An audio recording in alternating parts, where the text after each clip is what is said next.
પોરબંદર જિલ્લામાં પણ વરસાદી અસર જોવા મળી। પોરબંદર જિલ્લામાં વરસાદ વરસ્યો હતો। માધવપુર તથા બરડા પંથકના ગામોમાં વરસાદ પડ્યો। વરસાદને લઈ બાજરી તથા મગના વાવેતરને લઈ ખેડૂતોમાં ચિંતા જોવા મળી।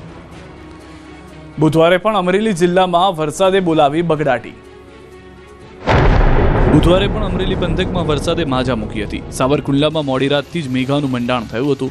સવાર પડતા તો વરસાદની તીવ્રતા વધતા રોડ પર નદી વહેતી હોય તેવા દ્રશ્યો સર્જાયા। ભર ઉનાળે સાવરકુંડલા શહેરના રોડ પર નદીઓ વહી હતી તો તાલુકાના ગાધકડા ગામની શેરીઓમાં નદીઓ વહેતી થઈ। સાવરકુંડલાના સિમરણ ગામે પણ અનરાધાર વરસાદ ખાબક્યો। વરસાદથી જનજીવન પણ પ્રભાવિત થયું। સાવરકુંડલા પંથકમાં ભારે પવન સાથે વરસાદથી ગ્રામ્ય વિસ્તારના કેટલાક ભાગોમાં વીજળી ગુલ થઈ। આંધી, વંટોળ, તોફાન અને ધોધમાર વરસાદના દ્રશ્યો ધારીના છે। ધારી, ખીચા, નવાગામ, આંબરડી, છતડિયા સહિતના અનેક ગામોમાં વરસાદ પડ્યો હતો। ધોધમાર વરસાદ પડતા દોડધામ મચી ગઈ હતી। આ તરફ અમરેલીના બગસરામાં ગાજવીજ સાથે ધોધમાર વરસાદ પડ્યો હતો। સવારથી વરસાદી માહોલ છવાયો હતો। વીજળીના કડાકા ભડાકા સાથે વરસાદ વરસ્યો હતો। 2 દિવસથી સતત વરસાદ પડતા ખેડૂતોની ચિંતામાં વધારો થયો હતો। બીજી તરફ ઉકળાટ અને અસહ્ય ગરમીથી લોકોને આંશિક રાહત મળી। વાતાવરણમાં ઠંડક પ્રસરી। તો રાજુલાના કોસ્ટલ વિસ્તારમાં પણ આફત બનીને ત્રાટક્યો વરસાદ।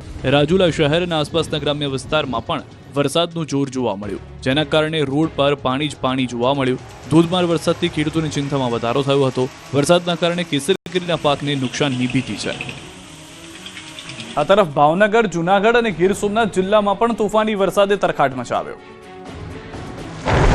સૌરાષ્ટ્રના 5થી વધુ જિલ્લામાં પ્રી મોન્સૂન એક્ટિવિટીના ભાગરૂપે છોતરાફાડ વરસાદ પડ્યો। દરિયાકાંઠાના વિસ્તારમાં વરસાદની જમાવટ છે, ત્યારે આ દ્રશ્યો ભાવનગર જિલ્લાના છે, જ્યાં પાલિતાણા શહેર અને આસપાસના ગ્રામ્ય વિસ્તારમાં સ્થળ ત્યાં જળની સ્થિતિ જોવા મળી। વહેલી સવારથી ઘનઘોર વાદળ વરસી પડ્યા। ઘેટી, દુધાળા, કંજરડા, જીવાપુર સહિતના ગામોમાં વીજળીના જોરદાર કડાકા અને પવનના સપાટા સાથે મેઘ સવારી આવી પહોંચી। વિસ્તારમાં હજુ કેટલાક ખેતરોમાં ઉનાળુ પાક ઊભો છે, જેમાં નુકસાની થવાની આશંકા છે, જેના કારણે ખેડૂતોને આર્થિક નુકસાની વેઠવાનો વારો આવી શકે છે।